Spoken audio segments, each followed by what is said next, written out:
నువ్వు ఏదైనా ఉంటే ఫేస్ టు ఫేస్ తేల్చుకోవాలి. అంత దమ్ముంటే పోయి నువ్వు సోషల్ మీడియా పరంగా ఎందుకు వస్తున్నావు? తీన్మార్ మల్లానా అనే పేరు ఒక గొప్ప పేరు ఉండేది ఒకప్పుడు.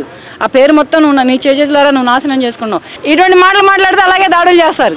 ఊరగానే ఎవరు చేయరు. ఈయన ఇంట్లోనే ఈయనకి అటువంటి మాటలు మాట్లాడితే ఒళ్ళు వాయి కొట్టి ఇంటి పేరు అడుగుతారు. అటువంటిది వేరే మహిళని, ఒక ఎమ్మెల్సీని, ఒక మాజీ ముఖ్యమంత్రి అయినటువంటి ఆయన కూతురుని పట్టుకొని మాట్లాడితే జనాలు ఊరుకుంటారా? అండి, మీ పేరు? తిరుమలశెట్టి సహస్ర. తీన్మార్ మల్లన్న కవిత గారిపై అనుచిత వ్యాఖ్యలు చేయడం జరిగింది. దాని మీద మీరేమంటారమ్మా? ఎందుకు ఈ తీన్మార్ మల్లన్నకి ఇతని న్యూస్ ఛానల్ ఏంటో, ఇతని జాబ్ ఏంటో, ఇతని బిజినెస్ ఏంటో ఇతను చూసుకోకుండా ఒక ముఖ్యమంత్రి కూతురైనటువంటి, మాజీ ముఖ్యమంత్రి కూతురైనటువంటి ఆమె మీద వ్యాఖ్యలు చేయటం ఏంటి? ఇతను ఆఫీసుని ధ్వంసం చేయరా? ఇంటికి పోయి దగ్గర కొట్టి ఇంటి పేరు అడుగుతారు. ఆ మాత్రం తెలియదా అతనికి? కొంచెమైనా ఆలోచన లేకుండా అంత అనాలోచనచితంగా ఆలోచించి ఎందుకు అటువంటి వ్యాఖ్యలు చేస్తున్నాడు అతను? అంటే కంచం ఏంది, మంచం ఏంది? వాళ్ళ బుద్ధి ఉందా? వాళ్ళ మనిషేనా? ఎక్కడ కంచం, ఏం మంచం? మంచానికి సంబంధం ఏంటి? వాళ్ళ మంచం ఏంటి, కంచం ఏంటి? ఈ మాట వాళ్ళ పెళ్ళాన్ని అడగమని చెప్పు. దవడ పగలగొట్టి ఇంటి నుంచి బయటికి వెళ్ళగొట్టింది. మళ్ళన్న కంచం ఒకటి ఏదైతే కానీ మంచం ఒకటి కాదని అంటే దవడ పగలగొట్టి ఇన్నాళ్ళు బట్టి ఎవడ మంచంలో ఉన్నావరా, ఎవడ కంచంలో తిన్నావరా అని 4 బీకి బయటికి వెళ్ళగొడతారు భార్య పిల్లలతో సహా. అంతేగాని ఈయన ఇంట్లోనే ఈయనకి అటువంటి మాటలు మాట్లాడితే ఒళ్ళు వాయి కొట్టి ఇంటి పేరు అడుగుతారు. అటువంటిది వేరే మహిళని, ఒక ఎమ్మెల్సీని, ఒక మాజీ ముఖ్యమంత్రి అయినటువంటి ఆయన కూతురుని పట్టుకొని మాట్లాడితే జనాలు ఊరుకుంటారా? మొన్న మహాన్యూస్ న్యూస్ మీద దాడి చేశారు. బీఆర్ఎస్ కార్యకర్తలు కావాలని చేస్తున్నారు, వాళ్ళు దాడి చేయడం తప్పని చెప్పి అన్నారు. ఇటువంటి మాటలు మాట్లాడితే అలాగే దాడులు చేస్తారు. ఊరగానే ఎవరు చేయరు.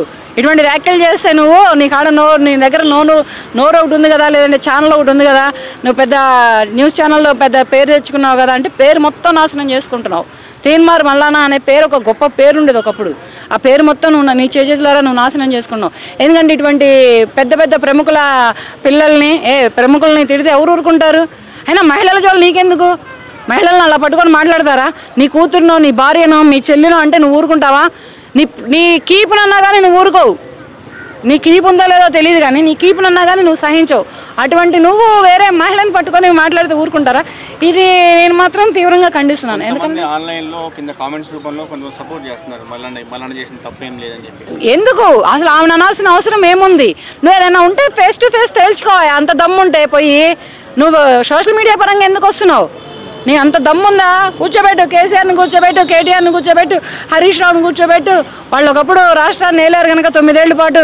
ఆ కవితను కూర్చోబెట్టి వీళ్ళ నలుగురు 9 ఏళ్ల పాటు ఏలారు రాష్ట్రాన్ని కనుక దమ్ముంటే వాళ్ళని కూర్చోబెట్టి వాళ్ళతో తేల్చుకో. తాడో పేడో తంతావో తన్నిచ్చుకుంటావో ఏం చేసుకుంటావో చేసుకో. అంతేగాని ఇటువంటి వ్యాఖ్యలు చేసి మహిళలను కించపరుస్తున్నాడు.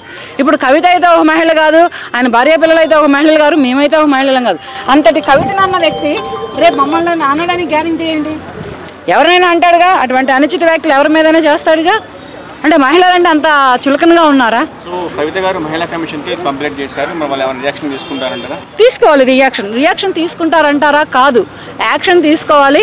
ఇటువంటి వ్యాఖ్యలు ఏ మహిళ మీద అంటే ఆ స్థాయిలో ఉన్న ఆ మహిళ మీదే కాదు, ఒక మాజీ ముఖ్యమంత్రి ఎవరైనటువంటి కూతురు మీదే కాదు, చిన్న స్థాయిలో ఉన్నటువంటి మహిళల మీద కూడా ఇటువంటి అనుచితమైన వ్యాఖ్యలు ఇటువంటి గలీజ్ అయినటువంటి వ్యాఖ్యలు చేయకుండా ఉండాలి అంటే మహిళా కమిషన్ తప్పకుండా యాక్షన్ తీసుకోవాలి. ఇంత జరిగిన కేసీఆర్ నుంచి కానీ కేటీఆర్ నుంచి కానీ ఏం స్పందన లేదు. ఏం సంబంధం? వాళ్ళు ఆడవాళ్ళు కాదు కదా. వాళ్ళ కూతురు అన్నారు లోపల బాధపడతారు, వాళ్ళ చెల్లిని అన్నారు లోపల బాధపడతారు. కానీ ఇక్కడ జానింది ఎవరని? మహిళని కదా. ఆమె భర్తకు కూడా సంబంధం లేదు. ఎందుకంటే వీళ్ళ నలుగురు పురుష జాతికి చెందిన మనుషులు, వీళ్ళ నలుగురు మగవాళ్ళు. వీళ్ళు రివర్స్ అయితే ఇక్కడ తప్పుకుంటారు. మహిళలను అంటే ఊరుకోరాయా? ఎవరైనా కానీ ఊరుకోరు. మహిళలను అనాలంటే వాళ్ళు ఎటువంటి బ్రతకైనా బ్రతకని, వాళ్ళు ఎటువంటి పనులైనా చేయని. మహిళలు అనుకుంటారు, కాదనేది లేదు. ఇప్పుడు నేను కవితను ఒక మాట అంట, నా మీద కేసేసిద్దా? ఎందుకంటే నేను మహిళనే, ఎందుకంటే ఆవిడ చేసింది కనుక నేను అన్నాను.